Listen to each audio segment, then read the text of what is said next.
नमस्कार. मंथन वाहिनीमध्ये आपलं स्वागत. मित्रांनो, मैदानावर जेव्हा एखादा खेळाडू इतिहास घडवतो तेव्हा एखादी टीम मॅच जिंकते, तेव्हा आपण टी व्हीसमोर बसून किंवा मोबाईलवर जल्लोष करतो. पण खेळाडूंच्या त्या ऐतिहासिक कामगिरीला किंवा त्यांच्या भावनांना आणि खेळामागच्या खऱ्या संघर्षाला आपल्यापर्यंत पोहोचवणारा पडद्यामागचा खरा हिरो कोण असतो माहीत आहे तुम्हाला? तो असतो क्रीडा पत्रकार, म्हणजे स्पोर्ट जर्नलिस्ट. आज 2 जुलै म्हणजेच जागतिक क्रीडा पत्रकार दिन. आजच्या व्हिडिओमध्ये आपण या खास दिवसाचा इतिहास, त्याचे महत्त्व आणि क्रीडा पत्रकारांचे आपल्या आयुष्यामधील योगदान याबद्दल सखोल माहिती घेणार आहोत. हा आजचा दिनविशेष आहे. मित्रांनो, या दिवसाची सुरुवात कशी झाली हे जाणून घेणे खूप रंजक आहे. 2 जुलै 1924 रोजी फ्रान्समधील पॅरिस येथे इंटरनॅशनल स्पोर्ट प्रेस असोसिएशन म्हणजेच AIPS अर्थात इंटरनॅशनल स्पोर्ट्स प्रेस असोसिएशनची स्थापना झाली होती. त्यानंतर 1994 या संघटनेच्या स्थापनेला 70 वर्ष पूर्ण झाली. तेव्हा हा दिवस जागतिक क्रीडा पत्रकार दिन म्हणून साजरा करण्याची घोषणा करण्यात आली. खेळाडू आणि क्रीडाप्रेमी यांच्यात एक भक्कम पूल तयार करण्याचं काम या संघटनेनं आणि जगभरातील पत्रकारांनी केलं आहे. म्हणून या दिवसाला विशेष महत्त्व आहे.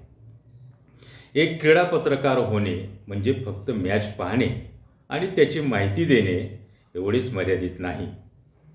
खेळ मैदानात चालू असताना मैदानावरची अचूक परिस्थिती, खेळाडूंचे तंत्र आणि राजनीती यांचे सखोल विश्लेषण करून ते अगदी सोप्या भाषेत प्रेक्षकापर्यंत पोहोचवावे लागते.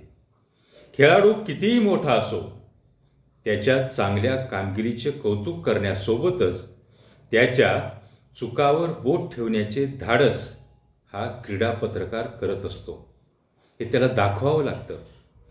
खेळात पारदर्शकता टिकवून ठेवण्यासाठी आणि खेळाडूंचा संघर्ष जगासमोर आणण्यासाठी क्रीडा पत्रकारितेची भूमिका अत्यंत महत्त्वाची आहे. हे काम तुम्हाला जितके दिसते तितके सोपे नाही आणि नक्कीच नाही. क्रीडा पत्रकारांचं आयुष्य हे आव्हानाने भरलेलं आहे. ऊन असो, वारा असो, पाऊस असो, कशाचीही तमा न बाळगता, पर्वा न करता त्यांना मैदानावर हजर राहावे लागते. बरेचदा सामन्यांचे टायमिंग रात्री उशिरापर्यंत असते, त्यामुळे त्यांच्या कामाला वेळेचे बंधन नसते. सण उत्सव विसरून ते देश विदेशात प्रवास करत असतात. लाईव्ह रिपोर्टिंग करताना एका सेकंदाचीही चूक चालत नाही.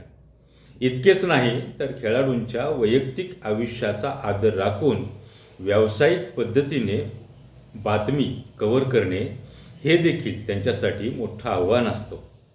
मित्रांनो, तुम्हाला कोणता खेळ सर्वात जास्त आवडतो आणि तुमचा आवडता क्रीडा पत्रकार किंवा समालोचक कोण आहे हे मला नक्की कमेंट करून सांगा. हा व्हिडिओ तुम्हाला जर आवडला असेल तर याला लाईक करा, शेअर करा आणि या चॅनलला सबस्क्राईब करायला विसरू नका. कसा वाटला आजचा दिनविशेष 2 जुलै जागतिक क्रीडा पत्रकार दिन? कमेंटमध्ये नक्की सांगा. तोपर्यंत नमस्कार.